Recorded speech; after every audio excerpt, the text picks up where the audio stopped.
Hey everyone, and welcome to another episode of Who Are They Real Talk. Once again, I am Matt, and we're going a little bit old school for the time being. I know Taylor is. I've been chatting with him all afternoon. He's going to be coming in a little bit late, but we still got him coming. But for the time being, we're going a little bit old school, and it's just me and the one and only one. Oh wait, I'm not going to talk about the movie Trivia Showdown yet, or the really Trivia Showdown yet, but. We got Nick Mulbach, who's feeling great right now. Well, thanks for spoiling it, but howdy, y'all. I have a 3D printed Squirtle, so that's pretty cool. No, I'm here. This episode for the time being is literally going to be like our interview with Matt Cain from back in the day. If you've listened to that, hopefully we can get him on the show soon. But yeah, so just excited to be here as always. Yeah. And joining us today, we have our guest, the director of Assassin's Game, formerly Maximilian, the amazing Keith Collins. Keith, how you doing tonight, sir? Hey, how you doing? I'm doing pretty well. Just trying to get through it. You know what I mean? Just trying to survive in this weird pandemic-filled world we live in now. Right. No, I get it. Yeah. But so. Unsurprisingly, due to everything going on, there wasn't a ton of news to go over this week, but there's two small things that we can go over, and one that kind of affects us just because we're moviegoers. You and Keith are both independent filmmakers, and as we know, the independent film community thrives in theater experiences in Cleveland. So to hear that June 19th, at least for Cinemark, and June 10th, I believe it is, for the rest of our city, is when theaters can open back up. It's really surreal, but also something we have to think about going forward, because how are we supposed to handle that? What are things going to be like? I know I've been to screenings before, and half the time it's packed up top and it's a packed house, but whatever social distancing rules and regulations are in place are going to affect that. So Keith, as someone who's an independent filmmaker and has had the experience of having your work premiered at Atlas Theater in Cleveland, what's that like for you? I would say that I'm very curious as to how theater culture is going to change. I feel like we're used to packing a house, but now we have to be more careful about packing a house because of safety concerns. Mm-hmm. And for me, I think that that's more important than packing a house. But that filmmaker, anyone wants as many people to see a movie, especially as an independent filmmaker, because you almost have one night. You don't really get like what Hollywood gets, months. You know what I mean? 4 weeks, 6 weeks. You only get a day. So it really is going to affect the independent filmmaker. And not even a day with multiple showtimes with that. You literally get one showtime, basically, and that's it. Yeah, it's not even a day. It's one showtime, right? So it's like you got to make that one showtime count. So for an indie filmmaker, I think it's going to really impact, how we're able to, reach people personally. Because that's also another thing. You're able to interact with your crowd or a crowd and build a fan base so that they can personally get to know you. Nick, I know you have been working on the Shattered Diamond a lot recently. So knowing that you were going to look into having a private screening and whatnot soon, how does that make you feel? Because you're now at a point to where some of that money you were going to be sinking into renting a theater for a couple hours, or a theater inside of the theater for a couple hours, is now you have less of a chance to make some of that back like Atlas does. Mm-hmm. Well, I was going to say, I mean, to people who are following along with the process of making this movie, actually yesterday, right before we filmed our trivia matches, Lou was over here and we were going through the movie, and we had a pretty good watch through where there were notes, obviously, of things that we could change, and we're starting to get to the point where we're, more happy with things than anything else, but we haven't really discussed how we're going to be screening things. Do you do a premiere on a platform like this for one night only, and then do a Q&A with the actual cast afterwards? And how do you hype up an event like that where you're not going to get the full theater experience out of something like that? But at the same time, something that we are extremely proud of is being able to show it to as many people as we possibly can. So it's a confusing process, because we're going to get to a point where after we do a little bit of ADR and fix some things that we want to do, we're going to have a final cut and just not know what to do with it. I mean, the same thing goes for film festivals in general. I know that a lot of film festivals are going digital when it comes to the screenings. Yeah. And I feel like personally, that's going to be even less people watching the movies. I can't really speak to screening a movie at a theater, but I know that when it comes to film festivals in general, a lot of your audience, if you bring people along, that's great. But a lot of your audience is just filmmakers in general. And just getting a lot of people to go and see the film doesn't always end up working out, just from experiences of going to different festivals and stuff like that. I know that a friend that I had made once was, asking people to come and see my movie, and he filled an entire room. But it was just really interesting to see the crowd. It's people we know, especially for like international film festivals and stuff like that. You're obviously a rather unknown person at those, if you're going to like a Cannes or something like that. So it's just, to me, the film festival process is already going to be impacted the most, in my opinion. Obviously, going back to Hollywood movies that are going to be screening in these theaters, it's just going to be really interesting to see how they bounce back. Yeah.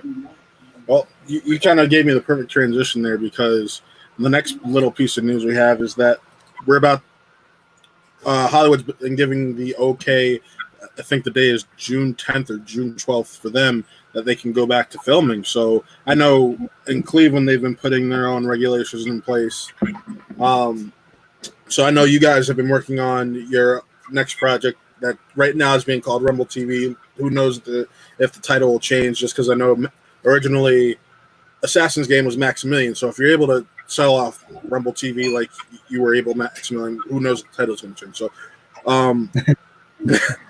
but it's you guys are even experiencing or firsthand this upcoming weekend are going to have that experience of, hey, this is what we got to do going forward. So how's that going to go for you?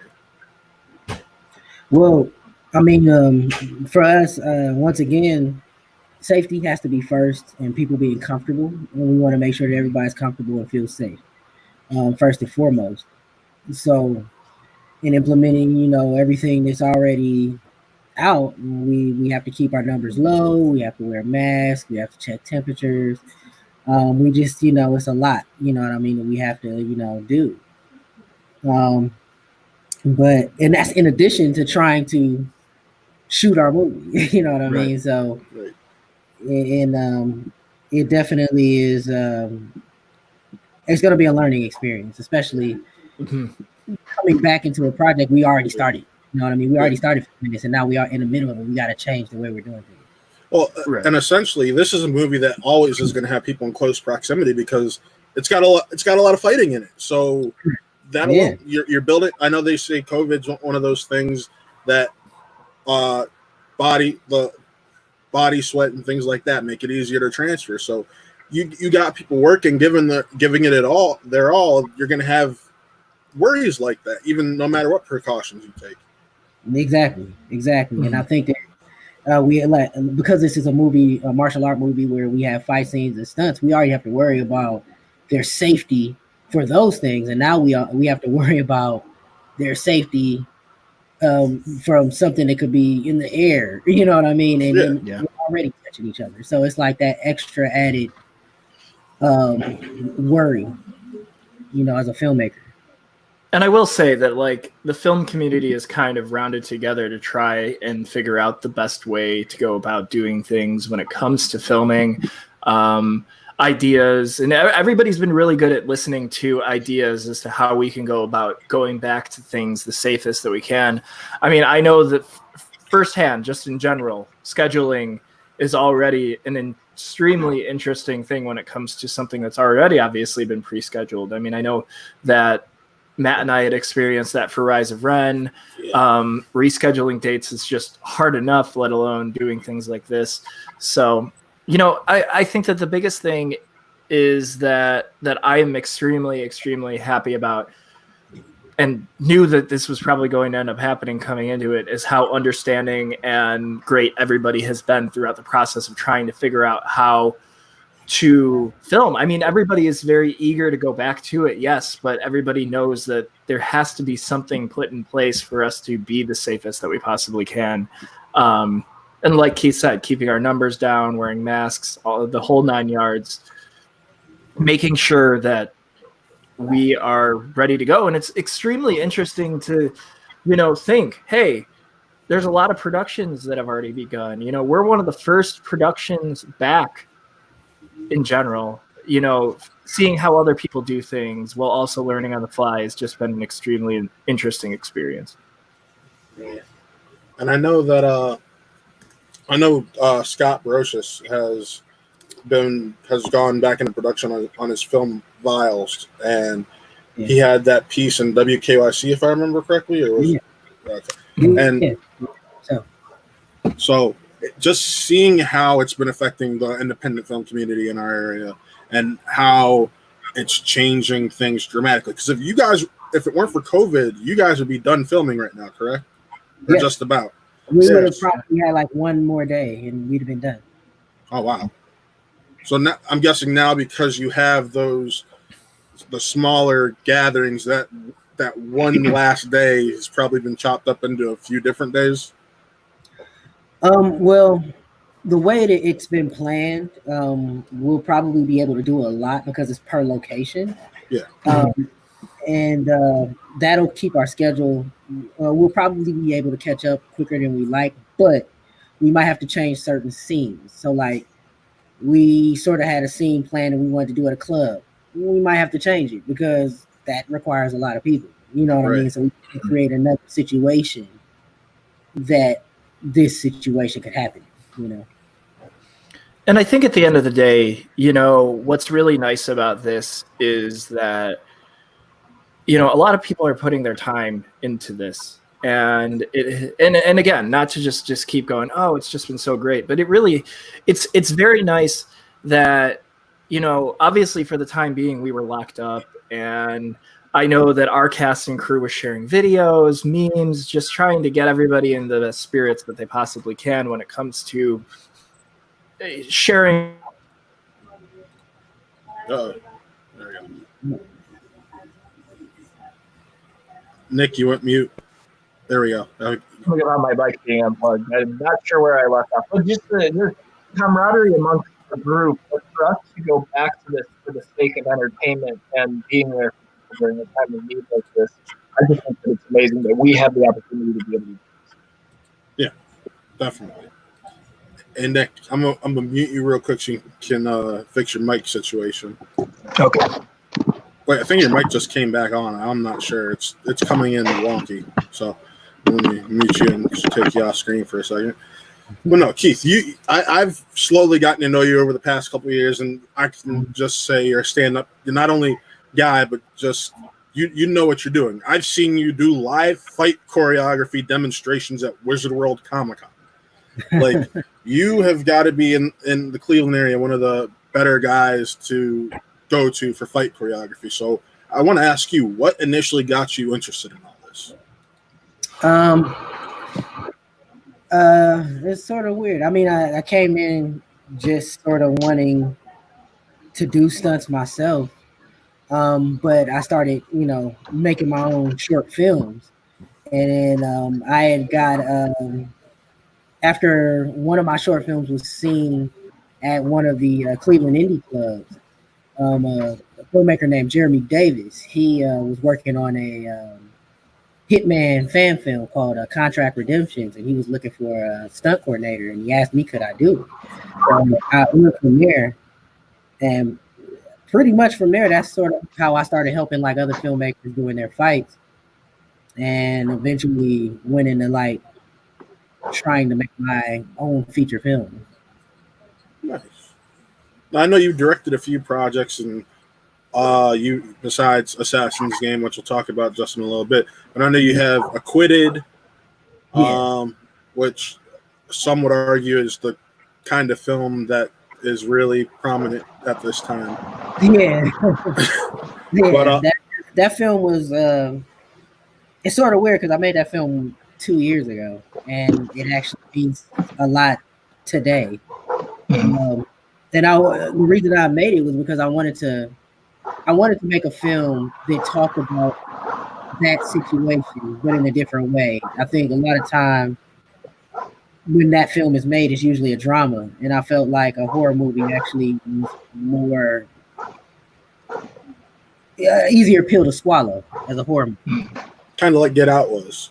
Yeah, it's an easier pill to swallow when it's a horror movie because you're entertained, but it's saying something at the same time. Right. So, I mean, I know what that with Rumble TV currently it's been this slow burn because of COVID. What was the process like with Maximilian or Assassin's Game? I'm so used to calling it Maximilian because I called it that for 2 years. Yeah, And the last few months I've had to switch to Assassin's Game. So what's that like? Assassin's Game was, by all means, it felt like it was hard, but if I compare it to a lot of other experiences, it was really smooth.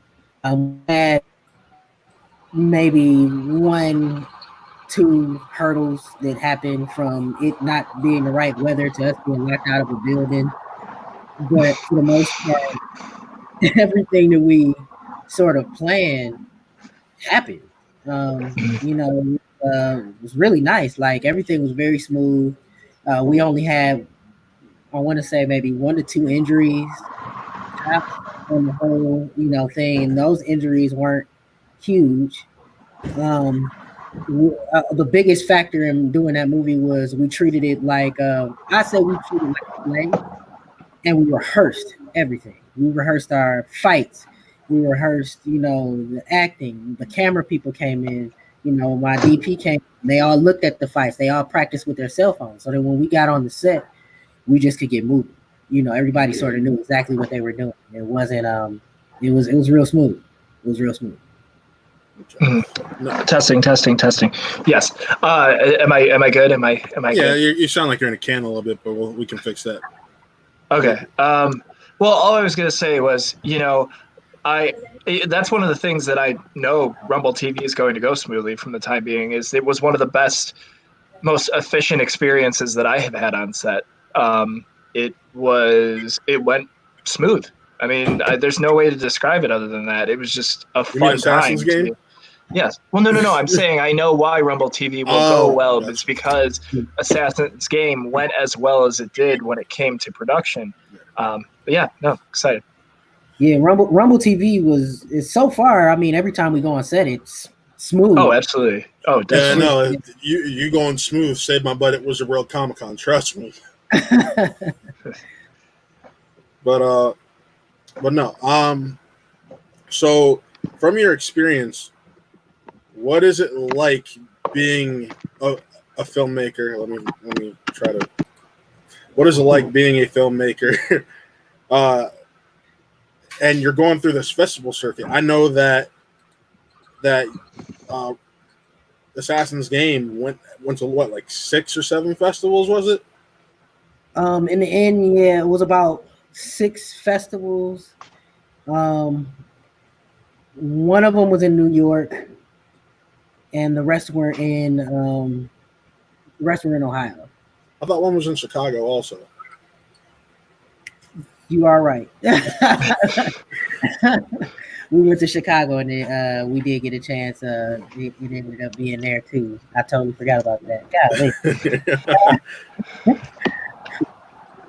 So what's that festival circuit like for you? I mean, you never know what you're gonna get. I mean, I think every time any movie I've made plays, I'm always nervous because I don't know if they're gonna like it, because I'm really making a movie based on what I hope they'll like. and what I'd like to see. And you know, when you have people come in and say that they liked it, or they come in and they're like, wow, this is the movie I've been waiting for, or oh, I'm glad to see that you're making this type of movie. Nobody's, making this movie. Like in Chicago, that was probably one of the biggest receptions I got. Was a few aspiring black filmmakers came up to me and they said, I'm so glad that you made a movie like this because I've always been scared to do that. So, I didn't know that it would have that type of effect on, a person, or give them drive to want to do that same thing. But I'm glad it did, and I hope it helps others, want to do the same. Yeah. So you just talked about that's kind of it felt nice to see that you were inspiring others. What helped inspire you and some of the projects that you do and the choices of projects that you I mean, I watched way too much TV as a kid, and just watching like martial art movies and horror movies and all that stuff. And it just hit me one day. Like I was like 11 years old. I was like, man, I want to make movies. You know what I mean? And at first, I just want to do stunts, but you know, at the time, it was hard to like get to just do stunts. And that's sort of how I ended up becoming a filmmaker, because it was like I need to make something to make stunts. You know what I mean? And then just carry forward with making like short films here and there. And so okay. I probably say my inspiration was just from like watching movies. Like it's almost like if you're a fan of movies, you'll eventually just start trying to make movies. Yeah.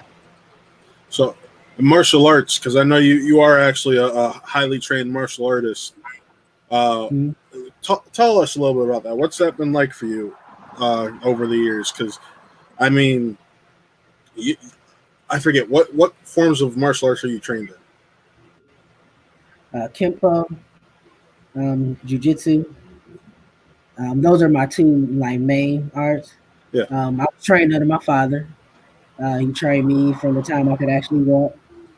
Um, and from there, I just sort of dabbled in other martial arts to sort of get a better understanding. Most of my friends were in martial arts, so I got a chance that we would train together, and they would show me things, I would show them things, and being around my father and my uncles, who also they were martial arts champions, and just I really was around a lot of martial artists that I got to train with, get beat up by, and it really helps. That really helps. But as a martial artist, here in Cleveland, I think that this is probably one of the most hidden meccas of martial arts in the United States, because everybody knows about New York and California, and all their martial arts, but Cleveland has a ton of masters here with knowledge that they can share, with you from a lot of arts. So I've never really asked you this, and I've never asked Johnny, but how did you and Johnny meet actually? We met at, I believe, a film festival. We met at a film festival, and we got to talking, and I said, "Hey, I got this test fight scene," and I showed it to him. And it was probably, it might have been like 2010. And I remember showing him the fight scene, and he goes, "Hey, I got this movie." And after that, he called me in, and I want to say that's how I ended up being the commander in Trace. And then from there, started making fight scenes with him for his movies. What's been your favorite fight scene that you've done while working with Johnny? I want to say it's one of the fights in Inner Self. It's a fight with Jason and Misha and Stephen Haas, and it's very Jackie Chan-esque. and I really like that fight. I mean, I don't know. I wish I could like pull it up so you can see it, but it's very Jackie Chan-esque, and I sort of love that fight. Well, I know I'm trying to like save all the questions for Assassin's game, trying to buy some time until Taylor possibly pops in here. So Okay. what are some projects you are working on in the future, like ideas you have boiling? You know, I don't really have, you know, a lot of ideas at the moment, other than I do know I want to say my next movie is after Rumble TV. It's probably going to be a horror film. Okay. I can definitely say that. It's going to be a supernatural horror film. What made you settle on that? I don't know. Like, I just, you know, been thinking really about it. And after I did, like, after we were doing Rumble TV, I was like, you know, I think I've done too action. I think it's time to do something scary. Mhm. And I want to generally just see if I could make something that can, you know, make people feel a little creeped out. So what is your favorite? Well, besides action flicks, what's your favorite type of movie? Because I think action is just like a given with. Yeah, action is my number one. I mean, I grew up on horror movies, so I love horror movies. I like sci-fi, um, and I like comedy. And if you could mix all of those together some way, somehow, I like that movie too. Yeah. I know Yeah. Johnny's been asking me. He's like, "When are you gonna let us borrow those lightsabers? We got to put them to the test so I can figure out if I'm gonna do this project or not." Yeah, he told me Right. that I was doing the effects. So, yay. No, I guess, I mean, this does have to do with Assassin's game, but more or less just the outside part of it. You know, for those of you who don't know, Assassin's game has come out on Amazon Prime and for order on Target.com. And I have a little story to go along with it that I did go to 2 physical Targets thinking, hey, maybe they got it. I did call one of them ahead of time. So, but it's online, by the way, if you want the DVD. What is it like, you know, having a piece of work that you created to be out there for people to see in a way like this? It's sometimes overwhelming because you sort of like, is this did it go there? Did it actually make it there? You know what I mean? Like, did I actually make a product that can go on store shelves that people will actually watch? You know, like you asked that question Yeah. to you, and then when you, I mean, like as I've been seeing it and seeing people actually talking about it, you're just like, wow, like people actually like, you know, they're liking the movie. So I mean, I feel like we're doing we did a really cool thing. Mhm. And some people are comparing it to John Wick, which makes me even happier. So Yeah, because There you go. You gotta isn't love that kind that. of what you were going for a little bit with this? it was in my mind, like I was just like, hey, I want to make this action movie that sort of pays tribute to like, you know, martial art movies and anime. And you know, like when you're around a lot of stunt people all the time, we talk about the things that we don't like in martial art movies. And Maximilian was pretty much our answer to that. Like it was like, all right, what we want to do is make this story that's streamlined, it's not too serious, that you can have fun with, and we trim the fat of the usual things that like movies do. Like, you know, usually when you watch a action movie, they have this thing where it'll slow down for like 40 minutes just to, you know, build character. And we were sort of like, no, the characters can be built while this stuff is going on. And it sort of creates this nice little package because a lot of people that I talk to that have watched the movie is an hour and 12 minutes. Yeah.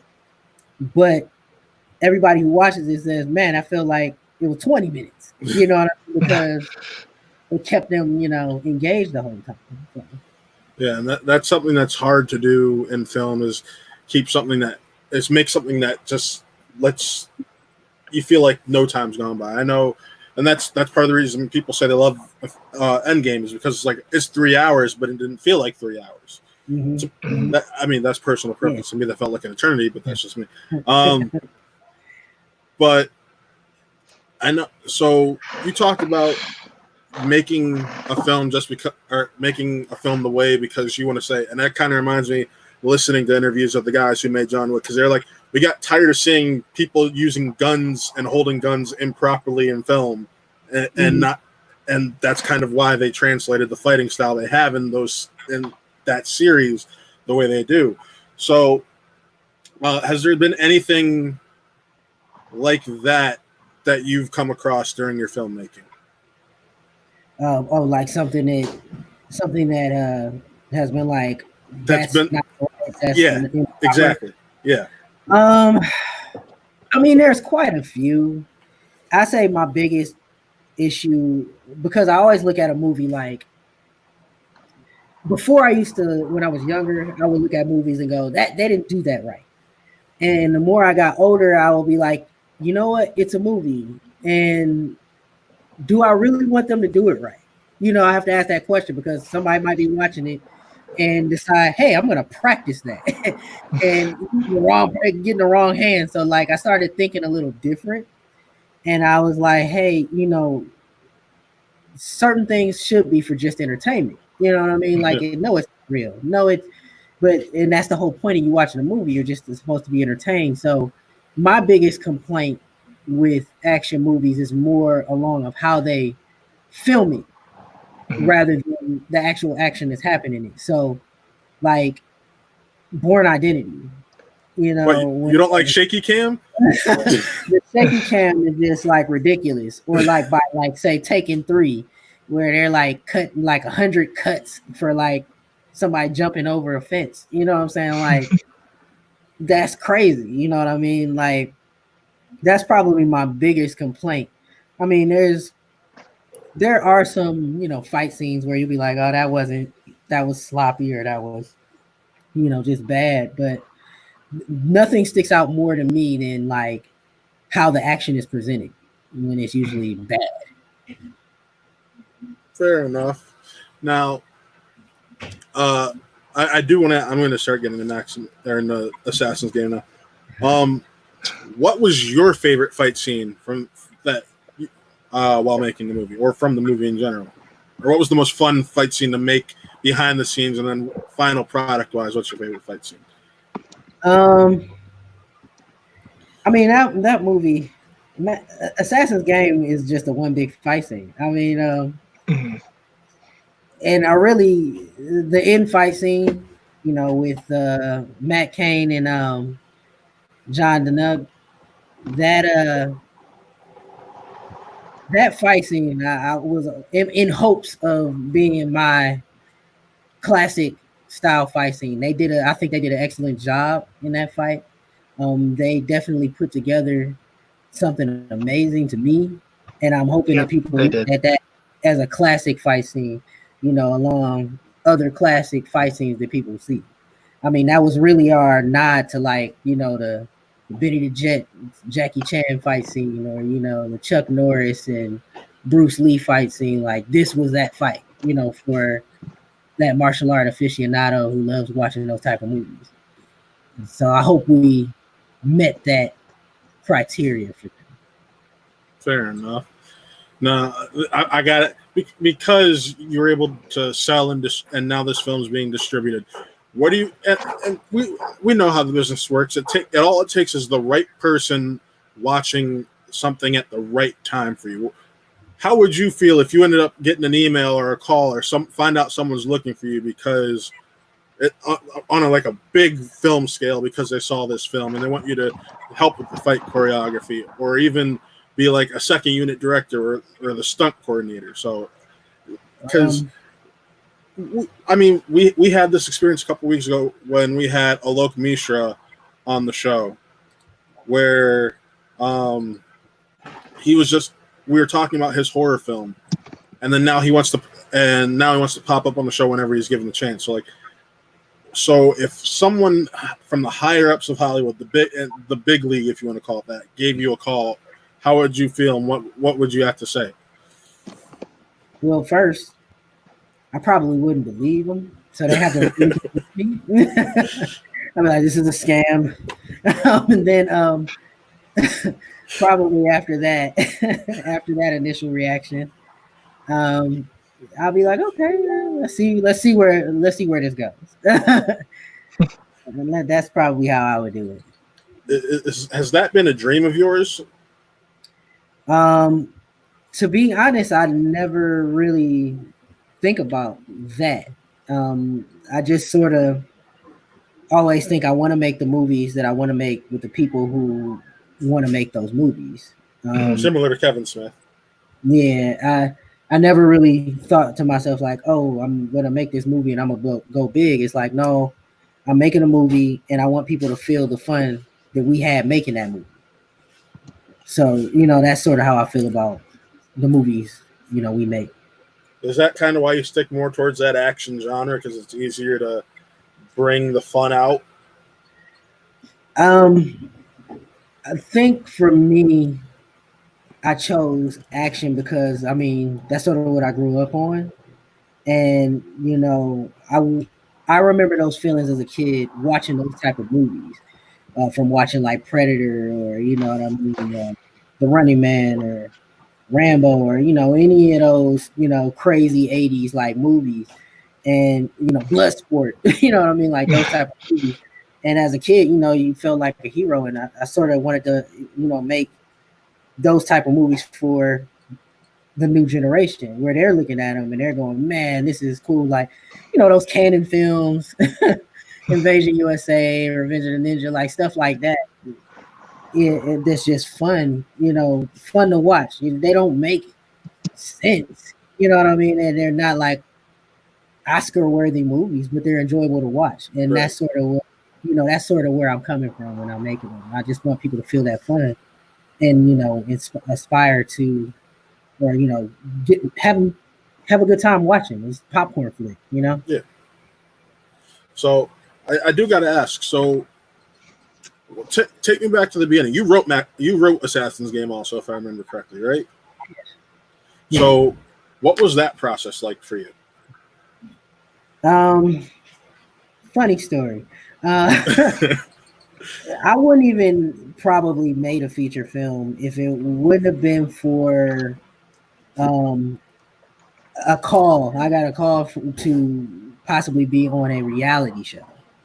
And it was pretty much a reality show where these filmmakers would live together and try to make a film by themselves on it, like this low budget.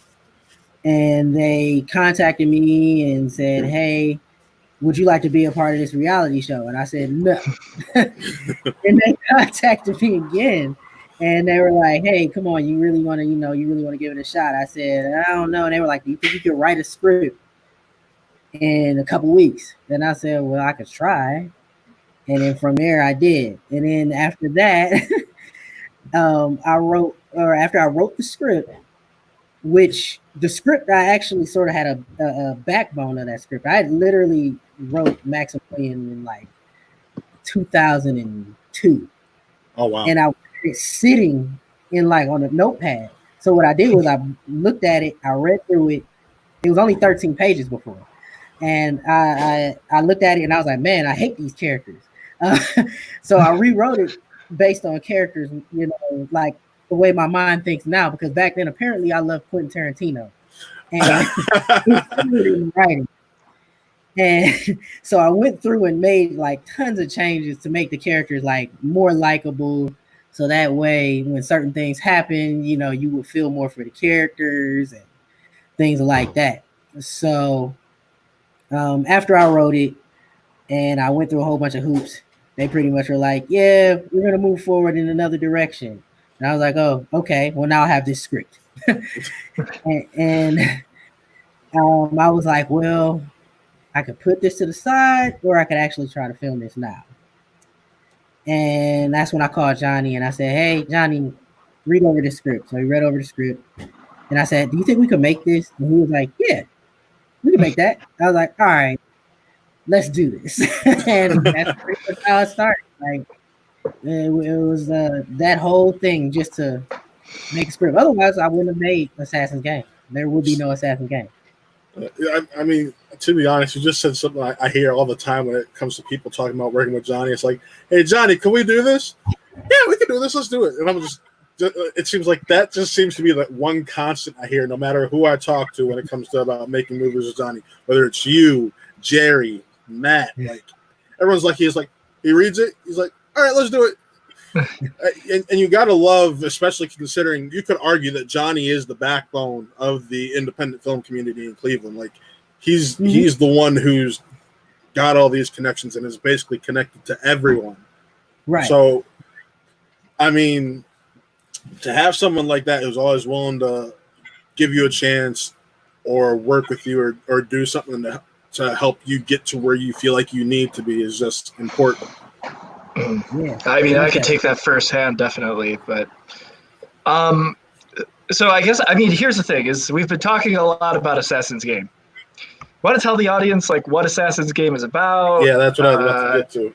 I was gonna say a little spice of a plot. You don't have to obviously say everything, but just say what you want. But definitely, tell people what they're getting themselves into. Assassin's Game is a movie about a man who was a part of an assassination team called the Shadows, and they are put into a battle royale against mercenaries and each other for the sake of their leader, what's his name? Vargas, who pretty much is trying to assemble a new team, and he wants to get rid of them. I mean, listen, I can say for certain that it's one of the best experiences that I've had on an independent film set. It was one of the most fun movies to watch on the big screen. It's just an exciting movie. I definitely love being a part of it, whether it was from the set or to the special effects. And thank you for the opportunity. But it's a fun experience, people. If I didn't say anything from this podcast, watch this movie if you like it. I remember hanging out with you a couple times. Working on special effects. You're just like, man, after Rise of Ren and doing some of what I had to do on Parker, this is a cakewalk. I'm loving this. It was fun. I mean, I had never worked with like muzzle flares before or anything like that, so it was definitely interesting for sure. Now, I know you're a big anime guy and a superhero guy. What I got to ask you, what's your favorite anime? Right now, if I like the only anime that I've been watching as of lately was it Kugan Bakaru? I gotta make sure I'm saying his name right. But it reminds me of Baki. It's these corporations and they have these fighters fight in honor of their corporations, and every fighter has like these different styles. It's on Netflix, and it's really, to me, it's really interesting. I want to make sure it was a Kugarin. Let me make sure. I gotta make sure. He's like, I gotta look this up. It's gonna bug me otherwise. Yeah, it is. It really is. Oops, wait a minute. Nope. Hold on. You're cool. Don't worry about it. But that's probably the anime that I've been watching now. Most of the anime, still for me, I was very old school because I, grew up watching anime, and a lot of the anime that I watched was like Ninja Scroll and Fist of the North Star, and Dragon Ball Z.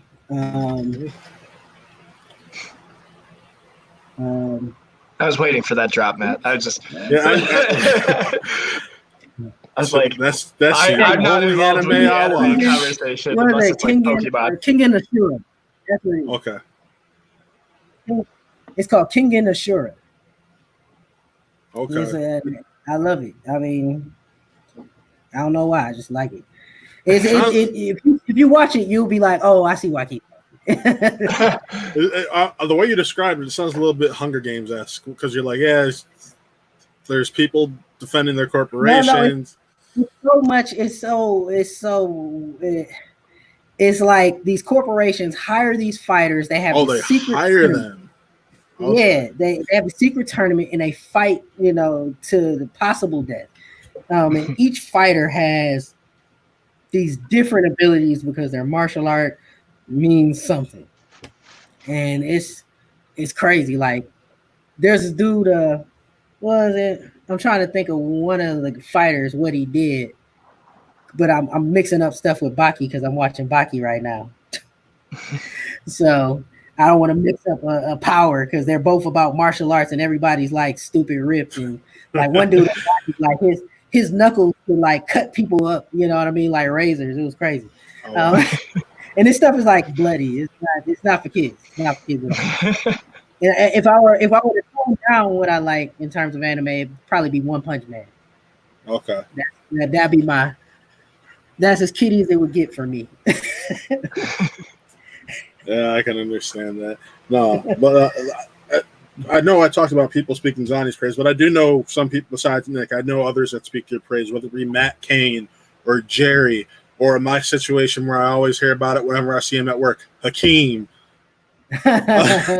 Like, people just love working with you and the attitude you bring to a set. So when you hear things like that and you hear how people talk, oh yeah, I talked to so and so and they loved working with you. I'd love to get to work with you if given the chance. How does that make you feel, especially as someone who's normally the leader of the set because you're a director or an AD or? I mean, you know, it makes me glad that people want to work with me. My whole attitude really on a set is that we're all here to make art. Yeah. Like, let's just have fun and make magic. Mm-hmm. And that's sort of the mentality I keep. No, I get that. That's important, especially because if you lose that mentality, it's just like it might not be as fun. I know early on in Rise of Ren we had issues with that, but it's like, look, you got to calm down and we got to loosen up a bit and change how we're approaching things up a little bit, and that way everyone can have a little bit more fun. And from that point on, after we took that approach, things changed. Yeah, so. I think that a lot of people. I mean, I get that there's some people out who make films. Their first thoughts is making sure everything looks a certain way, and cinematography is this, and they get real serious. And I think that I treat filmmaking sort of like how you cook food. Like, good food from a good chef sometimes because of the good attitude that they put into it. Mm-hmm. You know what I mean? And I think that's as a leader, if you're the leader of the set, the attitude is directed based on what you're doing. Like, if you're acting like a jerk, you're gonna bring the morale of the set down. You know what I mean? And everybody else is gonna start acting that way because you're the leader. You know what I mean? And people follow that. So it's up to you to make the atmosphere in your set a good atmosphere. Yeah, definitely. What other, besides Johnny's project, your project and Johnny's project, what other projects in the Cleveland area have you dipped your hands in, like with other creators? I've done a couple drama projects as a DP and director. I've been a DP for a filmmaker named Desmond Peterson. He makes a lot of Christian dramas, and I did a drama for another filmmaker, playwright, Mel Yarbrough. I've also done just a lot of fight scenes or stunt sequences, and that, I had to really think of those names because it's a lot of people. If they've done like gunfights, I know I helped out HWIC. I helped coordinate their action sequence for Heights Girl 2. They had a gunfight at the end of yeah.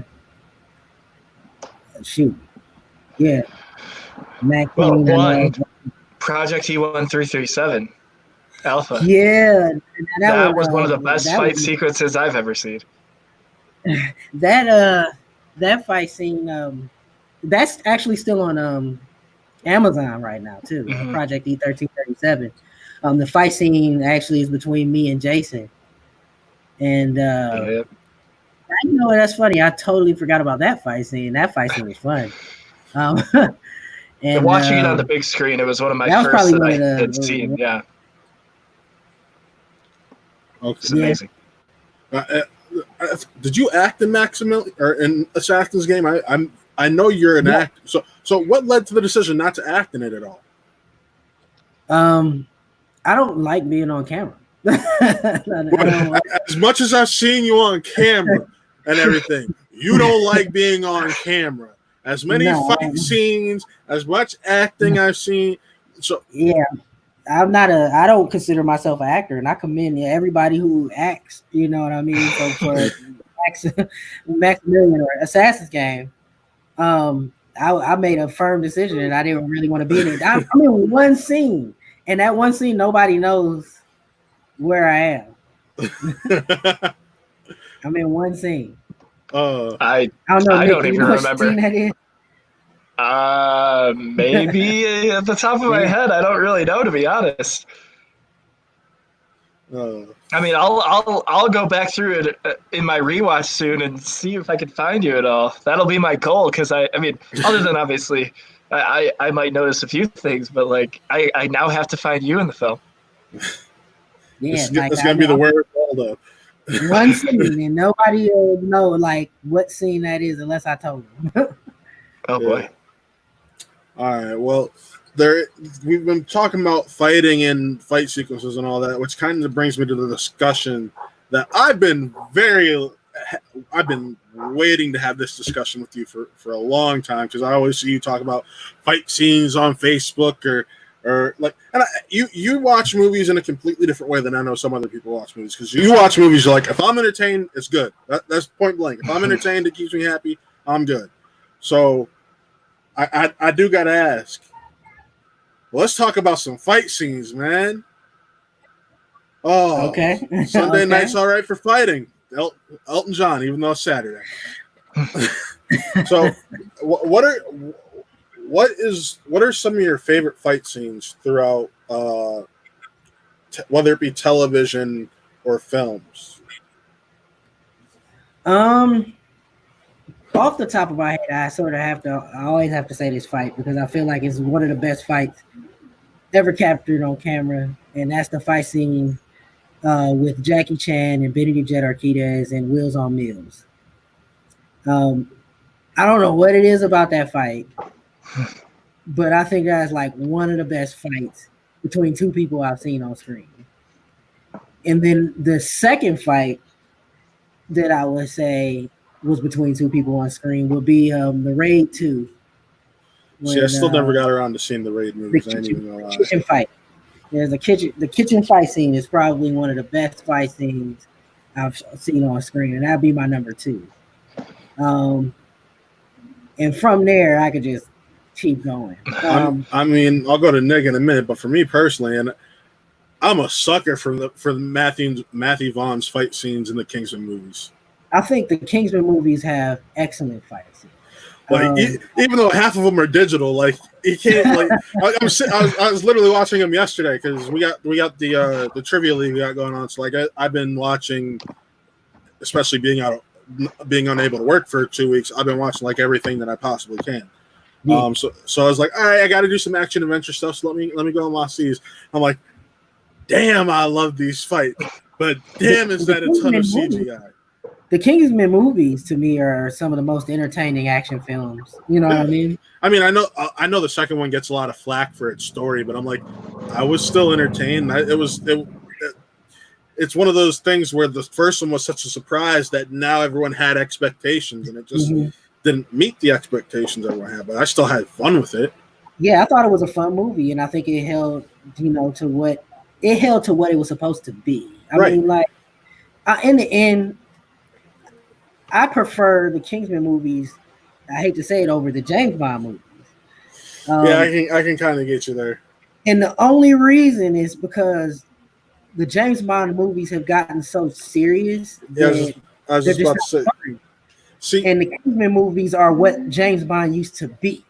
See, the Kingsman movies are also a parody of James Bond, because I mean, Mark Miller, when he created the comic book series, and this is part of the reason I laugh when people give the second movie flack because you got to realize that second movie is a completely original story. That entire first movie is the entire run of the Kingsman comic. So like they're out of source material. This is all original now, so you just got to take it and run with it. Right.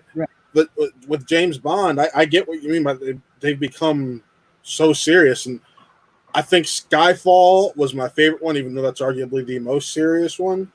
Mm-hmm. And I love, like, I've seen, I'll say like 75% of the Bond movies. I don't like Timothy Dalton, and I refuse to watch Roger Moore.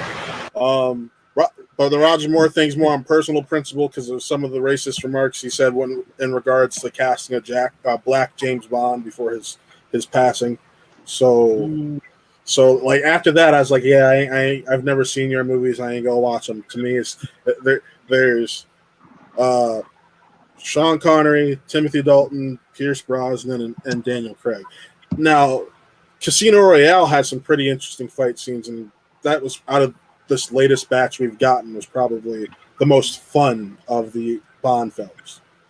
But yeah, I enjoyed the fights from there too. I think a lot of the fights in the James Bond movies aren't bad. It's just that I feel like the stories are just so serious and they drag. yeah, Because of that they're just not as like you sort of want to be pulled into a fantasy and because spy reality is sort of depressing. yeah. I mean, I think that's why out of the new ones I love Skyfall, because it kind of found that nice little balance to where you still got the cool little gadgets here and there, but compared to Quantum of Solace, which is one we got before that, which was just dragging and dreadful. I have no words of praise for Quantum of Solace. I pretend like it doesn't exist. But like that, the whole action sequence in the beginning of Skyfall, whether from going to being in the building to running all over the top of the buildings to the train, and then using the crane to crush some that's kind of like what I love about action films. Right. You go into an action film and you want to be taken out of reality and put into these impossible situations, and you want to see like heroes overcome impossible odds. That's really what an action movie is. I mean, if you don't get that, or if it takes too long for you to get to that, it starts to become just sort of boring. Yeah. I can't remember. Do you have the DC Universe? Because I know Johnny does. You say what now? The DC Universe app? I don't. Okay, because I know I've had a couple conversations with Johnny about Titans, or I've mentioned to you a couple fight scenes. They could probably now find I've seen a couple fight scenes off of Titans, and they're really good too. Yeah, Titans. When it comes to, like, I know everybody, whenever it goes to TV fight scenes, everyone likes to always harken back to that Daredevil fight scene from season 1, the hallway fight scene or whatever it was. Mm-hmm. But Titans just does a phenomenal job of their fight scenes. Like, Nick doesn't watch Titans, but Nick watches what I show him. Into the Badlands had amazing fight scenes on TV too. I never got to get into the Badlands. Yeah, that one had. I mean, in there, not only are they good fight scenes, they are brutal. There's moments where I'm like, that was allowed on TV. You know what I mean? Like, so it's really good. So Nick, what about you? What are some of your favorite fight scenes? Well, not to harp on the Kingsman thing too much, but the church fight scene is one of my favorites of all time. But just because of like, and I'll say the Batman versus Superman saving Martha scene is one of my favorites as well. And I'll be honest, before I really got into the film scene around here, I hadn't really seen a lot of action. Or action wasn't really my first thing to go see. A lot of my action came into watching wrestling and stuff like that. And I sound like I'm just repeating myself over and over again, but you and Johnny and those types of films are really some of my favorites that I've ever seen. I remember filming one of the scenes for Assassin's Game. I don't know who John was facing against, but I think you'll know what I'm talking about. There was a fight that was just supposed to be this side fight that looked absolutely incredible just on the filming it process. And yeah. and it's like, Yeah. you know, for it's one of my favorite things that is my real exposure when it comes to fight scenes and stuff like that, is just getting to see the people that I know and I work with doing these incredible things. And like I said, you know, I enjoy some of the Hollywood ones every once in a while. Like I said, the Batman. I always enjoy in Watchmen the scenes from when Rorschach dumps the boiling pot of hot, or the fryer stuff onto the guy in the Grease. into the all That the way opening through. scene. Mhm. Yeah, Yeah. Yeah, through that's an amazing through scene. Night Owl and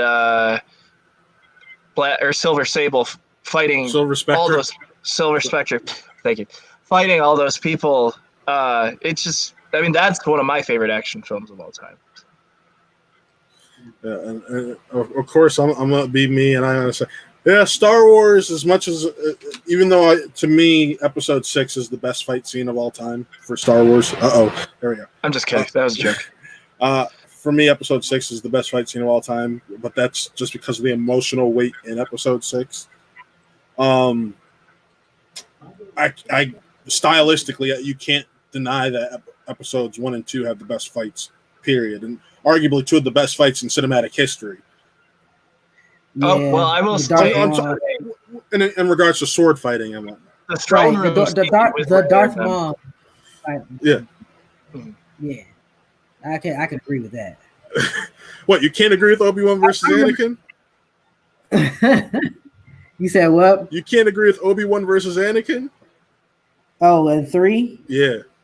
It was okay. To me, when it comes to those, I also look at.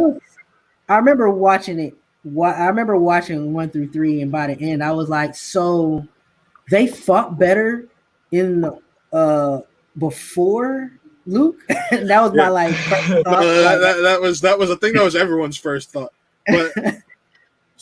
But being the historian I am on this series right here, that's also because it's a matter of, it became a lost art, and Luke had to become self-taught to a certain point. And all of his teachers were aged, so they showed him the older forms of that art, and that's why even in these newer movies, you kind of find that balance in between what the prequels were and what the originals were, because it's a mixture of kind of that dance sort of form rather than just straight up brutality that we had in the first, or in the original 3.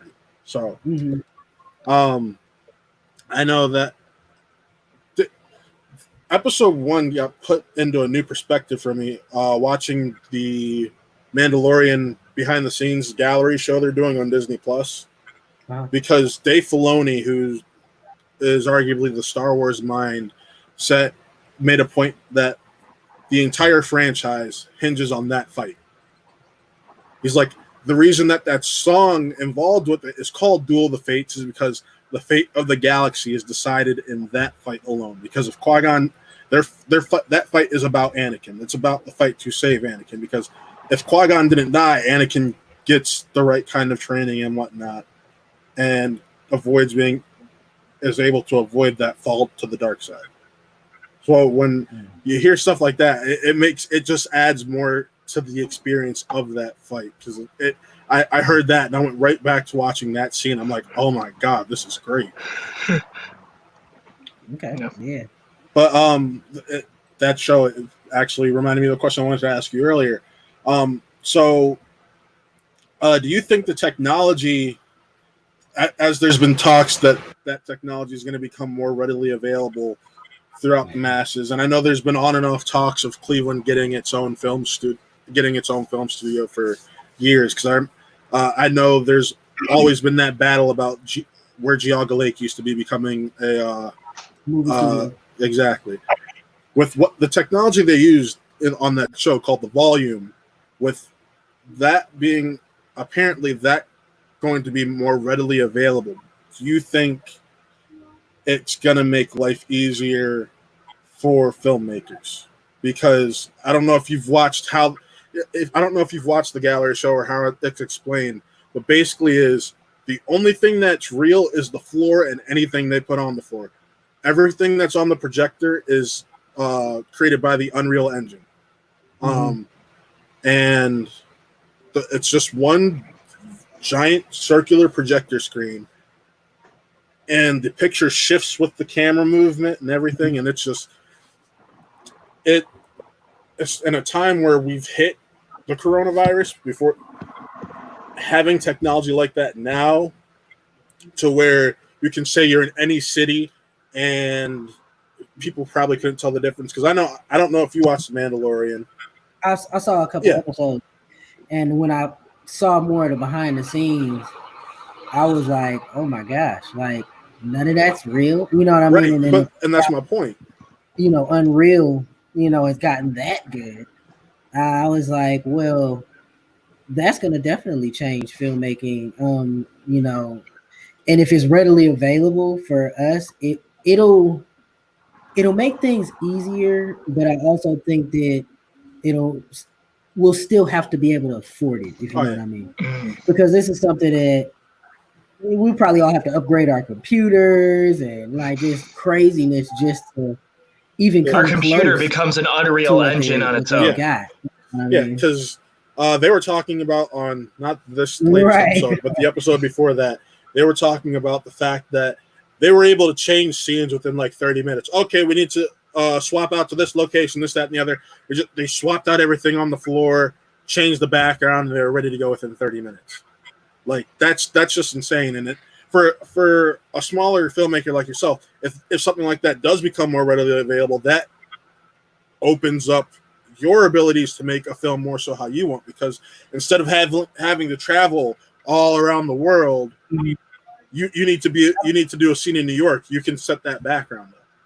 Yeah, I mean, it definitely makes, as a filmmaker, it gives you more availability to your imagination. Whereas before it was like, well, I can only use what I have accessibility to. Now now the sky could be the limit based on what you could pre-render. You know what I mean? And that's just like, imagine having to set up this fight in what's supposed to be. Let's look at Skyscraper, that rock movie that just came out. Remember? Did you see it? Yeah. Remember how like a couple scenes? Yeah, but did you ever see how he looked up at the building? You could just see all the different. Imagine just being able to film a movie that had action like that in a room like that, to where you and it makes a difference for the actors too, because instead of looking at a green background, you're now looking at something that's pre-rendered, so you have an idea of what it's going to look like and how you'd interact with it. Exactly. So like, it just changes the dynamic of filmmaking at that point, because it makes it easier on the director to be like, all right, now you would end up interacting with this, and then it's going to interact this way, and so on and so forth. And now as an actor, you have the ability to act more natural and in a certain way, and it's more seamless instead of everybody imagining something else. I mean, like what you're seeing, I mean, technology is really making you merge the idea of course, something new with something old. I mean, like before, I mean, when you really look at what they're doing, it's really a matte painting, but now it interacts with the camera. Yeah. You know what I mean? Instead of before, you would draw whatever behind them or draw whatever, in front of them, or draw whatever, you know what I mean? And you have to mathematically think it through, and the camera had to sit here. And now they can move a camera around, and it's really just a matte painting. Yeah. You know what I mean? Like technology, you know what I mean, is blowing my mind. Really, I never thought I'd see certain things that I'm seeing in filmmaking, and in the fact that it is slowly becoming more accessible to us. That's even crazy. Like I want, like, especially how Johnny's old studio used to be set up. That would be like the perfect space for a smaller version of that, because it had that rounded out room, so you would have just tucked it right there in that corner. I'm like, all right, let's do this. Would have made Nick's life easier for Parker, to say the least. Oh yeah. Which, speaking of Parker, not many people know you played a superhero. Yeah. Yeah. So yes, I did. what was it like being Spider-Ham and having your arm ripped off? Spoiler alert. Whoa, we announced spoilers before. Matthew, this is a problem we're having on this podcast. Well, go on. Sorry.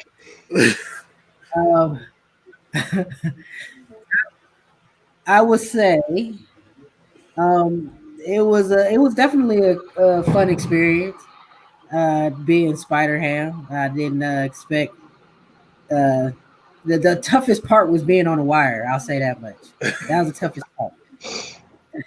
Like being thrown around is fine. It's just being stuck in the air. That's where you're. Had you done wire work before, Parker, or no? Not like that. Okay. Not like that. Like actually jumping around and you know what I mean. Actually having those like abilities to like that was cool. You know what I mean. Yeah.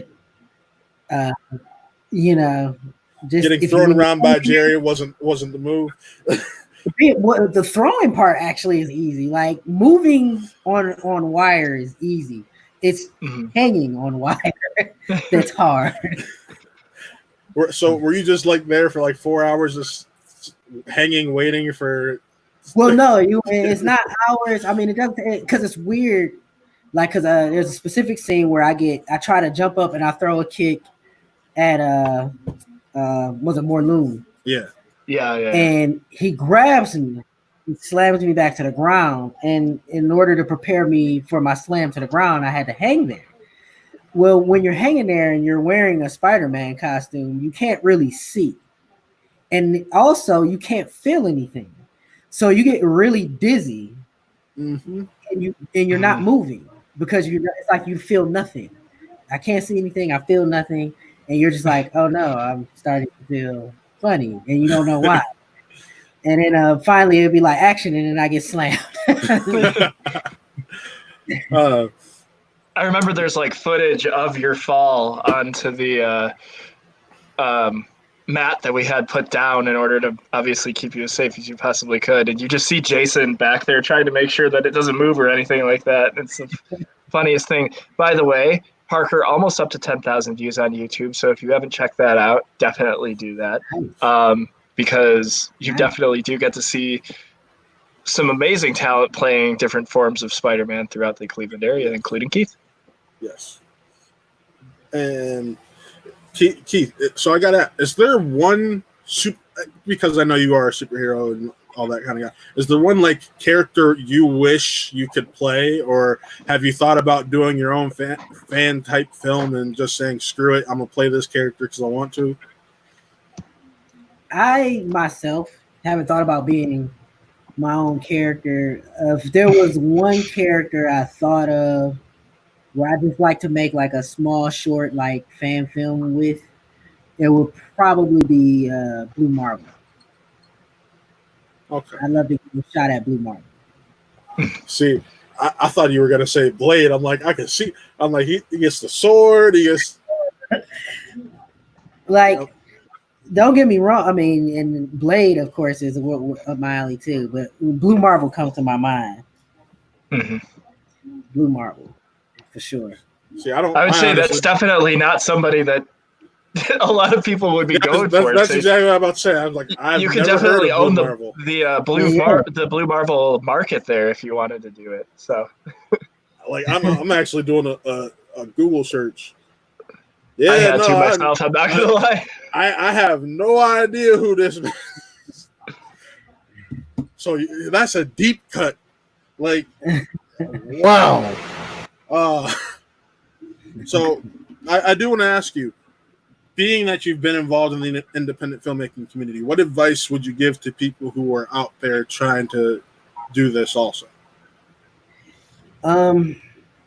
There's a thing, like, I used to hear people say when I was trying to come into it, and they'd be like, yeah, just start filming and do something. And I would be like, but I need this and I need that and I need this. And then once I finally got all those things and made a movie, I was like, okay, I get it now. I would say just do it.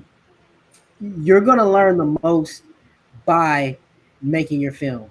And even if it quote unquote sucks, you made a film. You've actually done more than most people have done. Now all you just do is continue to hone your skills. Right. And you find out what tools you need to make the movie you need to make. Yeah.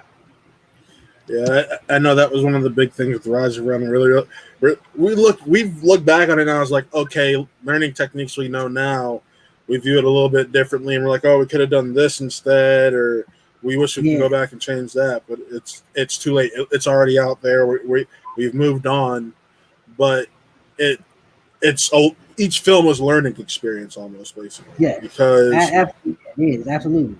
Because even Johnny talks about how he would do something one way on another film, and then it didn't work the best for him. So the next time he was doing that thing again, he tried it in a different way, and just to test it out and see how the reaction would be, basically, or what the outcome would be, how different it would be. So, yeah. But I know we also talked to you before the show. With everything that's been going on now in the last couple of weeks with directors' cuts, and you've seen after the Snyder Cut announcement, more directors kind of speaking out, talking about what their true vision of their version of a film would be. So, being a director yourself, what does that mean for you? Like, does that give you hope that maybe someday down the line, directors get to? Granted, with something like this, you primarily got to have your full vision. Mm-hmm. Yeah.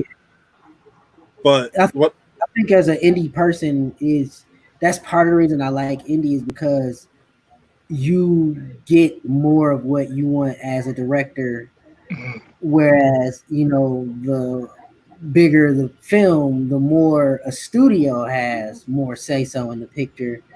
And I think that, like all things that people need to pay attention to, like these studios, it's like you hired this director because of their vision. And then you go behind their vision and say, well, this is what sells. And it's like, well, obviously you chose them for their vision, and their vision should sell.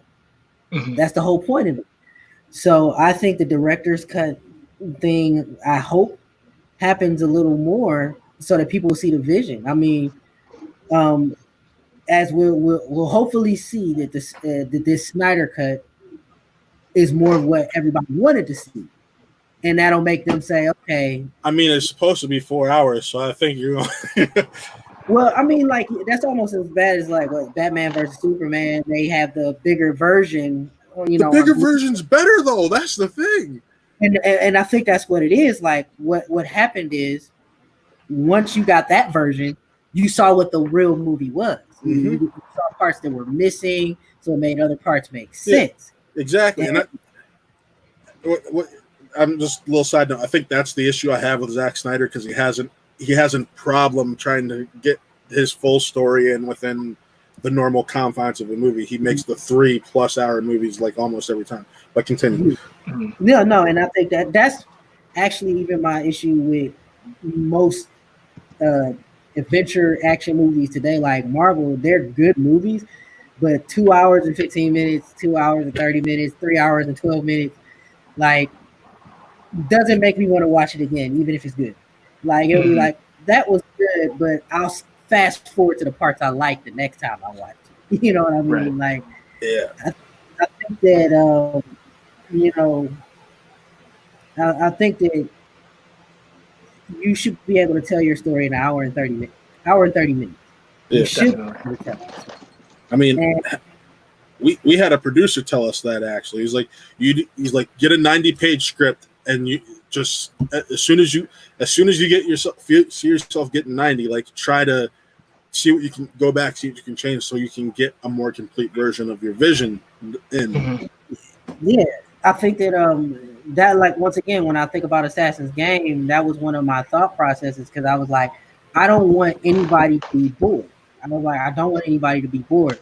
And there was moments where it was like, I didn't want to be that guy who adds like a flashback or some training thing or just something to pad it. And I was like, it doesn't add to the story. I was like, I need this story to work. Straight Hey, work. we have that producer in there as it is. How you doing, Alok? But yeah, it's and I think that's why I've started to fall more for the indie community, because you do get to see that more complete vision. Which, by the way, Alok, I bought my copy of 1BR, so I will finally get my chance to watch that. So, but I think you, Johnny, Jerry, Matt, Ron, Scott, all some of the most hardworking individuals that thank you, sir. Thank you. In this community, like I turn around, I have a conversation with Matt the other day. He's like, yeah, I got like these couple projects that I'm starting to line up. What do you think about this? It's especially when there's so many shared interests. It's very nice. Yeah. And that kind of brings me to the next thing I want to talk about, the Kane Action Team, because I know you're a part of that. So I'm not going to go into details because I've had conversations with Matt. I know some of the things that he has boiling in his on his stove, as I'll say it. But when you joined that, getting to see how it's all played out and the connections and teamwork that you've been able to build with all these other individuals who have joined the team over the years, how does that make you feel? It's really nice to just have so many people, that you have the same common interest and goal, your brother and sister in arms, in a sense, of the whole stunt thing. They're just as passionate as you about action and stunts and fights, and it just to see where we started to where we are now is actually really amazing. I would have never thought. Now, did you do some of the fight choreography on the unreleased Winter Soldier project that's still being worked on, or only one fight, and that was with me and Matt. Mm-hmm. Oh, so you're in that one? I'm in that one. Yes.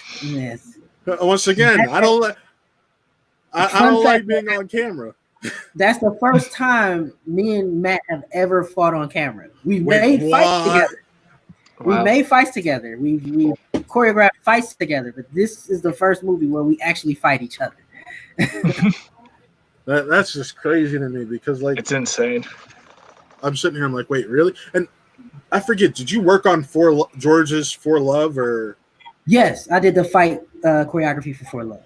See, that was some of my favorite fight choreography, because it was reminiscent of that kind of John Wick movie. I know that's what George is aiming for, and I'm guessing he told you that when it came to the fight choreography. When he came in, he pretty much told me who the character was, what he was, like his backstory.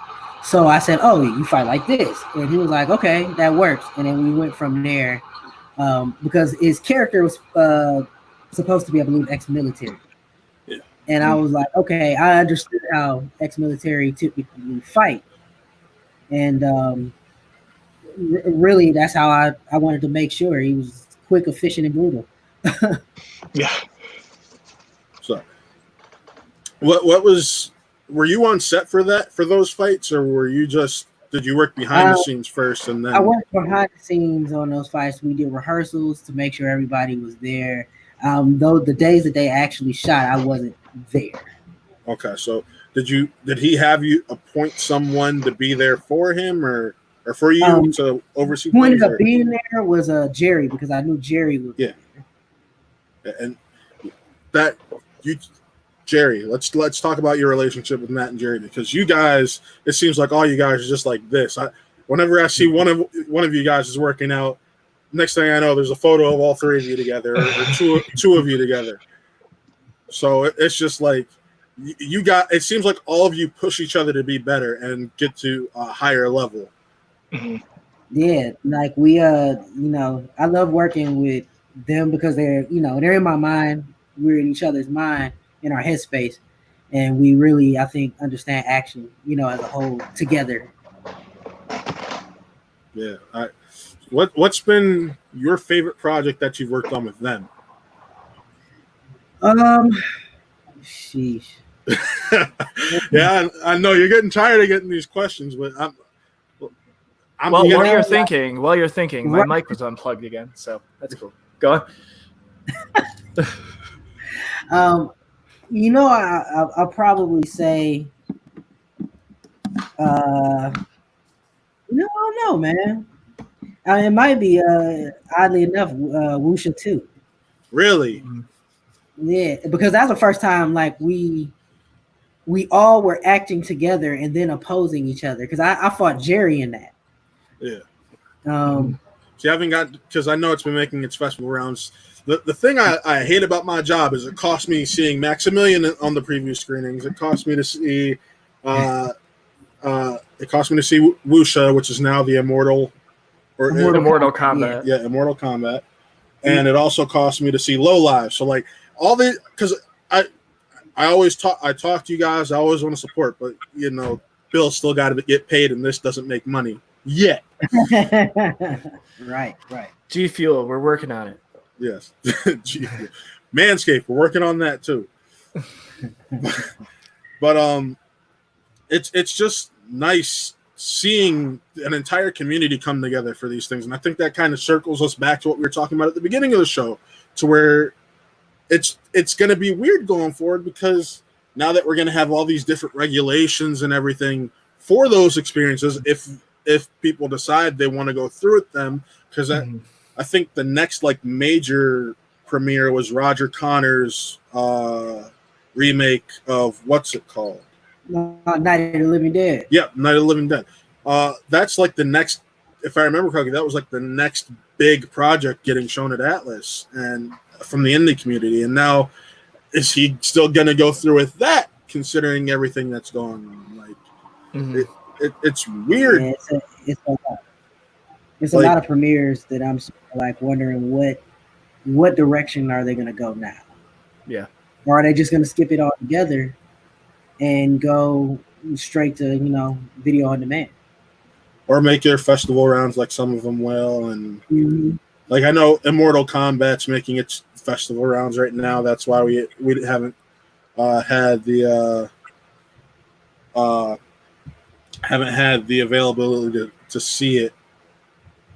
But it's just, I'm giddy. I'm excited. I part of the reason I love the new form of this podcast compared to what we used to do is because we're able to do stuff like this a little bit easier. Because Nick and I made a list when we first started this of all these people that we wanted to interview, and you of course were on that list. We still got to get Jerry. We've gotten Matt.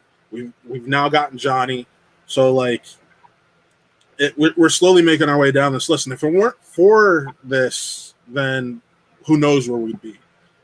Yeah. So, I mean, like I've said before, there's a lot of benefits. Well, there's some unfortunate benefits to COVID happening, and there's a lot of bad that has happened. Like I always go back to being able to spend more time with editing for a Shattered Diamond than I would have if this never happened. But at the same time, there's projects that need to be shot and everything. So it's messy, obviously. Now you, what is your biggest, what are you most excited for going into this weekend? Because with it being the first weekend back. Just the ability to, you know, work with the team again, and really, you know, push forward to the finish line with Rumble TV. I'm looking forward to, you know, once we get that finally done, to see how people react to that, because it's different. It's a different project than Maximilian. Yeah, tell us a little bit about Rumble TV, because I honestly, outside of the title, basically, I don't really know much about it. Rumble TV, the easiest way to explain it is a movie that is a reality show. Yeah. And the contestant has to It's one contestant who can be challenged by anybody who registers with the network. Um, and if he pretty much doesn't get knocked out the whole season, he wins $30 million. Oh wow. And whoever knocks him out gets $15 million. So it's like this high stakes, wanted man, where everybody's trying to fight him to win this money, and there's a ton of hijinks that happens during this whole reality show. Yeah, I know that Hakeem has told me at work. He's like, "Oh, this is a little bit funnier than Assassin's Game." He's like, "I get to have a little bit more fun than this one." But Yeah, wait a second, his character is the most fun character in that movie. but I'm talking about the stylistically. No, I know. But, yeah, this one is a comedy. It's an action Yeah. comedy. It's satire. Yeah, You know what I mean? I know So- he said he's still bugging you for a fight scene though. Yeah, he wants that fight scene. I'm gonna try to get him one. I'm trying to get him one. You gonna try to get him one? Oh, I mean, we now have it out there in the public for the public to see. He can say, "I have proof. You said right here, I get a fight scene soon." You sure you want to say that? Not in Rumble TV, but It's something. Well, we've been going for about an hour and a half. We knew this was going to be a shorter show compared to normal because there wasn't a lot that was going on. But with you being, I want to close out because we know what's been going on in the world. With you being, I know Nick and I had our discussion about all this after our Do the Right Thing watch along. So, with you being a black man who's trying to make a name for himself in this industry, when you see all of these actors go out on these pedestals and talk about the fact that, yeah, I'm going to speak out now, and I don't care if I know I might get blackballed after this, but I'm speaking my mind. I'm tired of it. We had John Boyega come out earlier this week. Last night we had Michael B. Jordan come out. Like these are actors who are now just talents who are now putting their well-being on the line because they care more about doing the right thing and making sure everything's done the right way going forward. So how does that feel for you, especially when you've done something like Acquitted, which has tones of this? So I mean, I completely respect it, and I'm glad that they're using their platform for it. I mean, I think that that's the right thing to do if you have a platform. You know what I mean? Like, let people know the wrongs of the world. And that, I feel like when you're in that position, it's almost your responsibility. yeah, and that's a responsibility no one should take lightly. I mean, especially when you're an artist and you look at a film like Michael B. Jordan did Fruitvale Station. You look at a film like Fruitvale Station. It's not like it hasn't been known his opinion on these kind of things. He played a man, one of the names that people are like say their name because they died in something related to this. Exactly. And I think that we have to realize that these things have gone on for far longer than, this eruption. I mean, if you really look at movies in general, even Fruitvale Station isn't the first movie that showed, the wrongs of police brutality. 31 years ago, Do the Right Thing. And even there, then even before that, you even have like Cornbread, Earl and Me. Like, this thing that movie was in the 70s.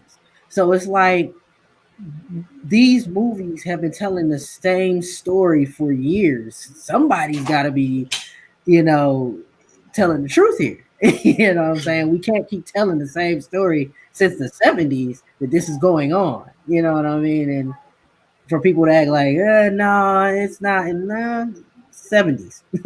You know what I mean? And we all know about the 60s in real life. So do you think it's important that you now have studios making films like Just Mercy and Selma readily available for the rest of this month, free to rent, no charge whatsoever, to help educate the masses on what some of the issues are? I think that's it's a good idea, of course, so that people, can see what these things are. But I also think that um, not just films like that, but more of the other black films should be seen as well that Yeah. have the same messages. I mean, a movie like Blackula actually says those same things. So somebody should see them. Like those movies should be pushed up too. Yeah, I mean, uh, I've been on a Spike Lee binge because, and the review will be up this Thursday. I got a preview copy of the Five Bloods, so Mhm. I watched that. So I've been on a Spike Lee binge, and even like he got game, even though it's a basketball movie, it still spoke on systemic racism because at the Yeah. end of the movie, it's like, well, yeah, your son committed to the school we wanted you to get him to commit to, but he didn't sign that letter, so we're not sure we're gonna let you have that early release. It's like, and like I love the subtlety of that because like you just like, oh, it's a movie about a father and son, and then that little nugget gets dropped right at the end, and then you realize what this movie was really about, where it's just the man being used and Right. putting his and his son's well-being on, and he sold out his son for something that ultimately he didn't get. Right. So, I mean, and you, even some of the more out there black films, like a Tyler Perry movie, speak on some of these issues. Yes. And I know a lot of people consider those more to be comedies. Oh shoot, my life. but like some people consider those more so to be comedies than anything else. So it's just it's one of those things where people need to stop and see the messages within films. Oh Just gosh. what did the light bulb actually like die? Yeah, my video light died. Oh wow!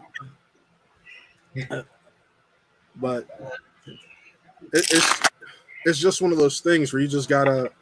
We said even on the pot on our discussion, y'all, that we all got to do the right thing now with everything that's going on in the world, and people need to use whatever platforms they can to get the right messages across.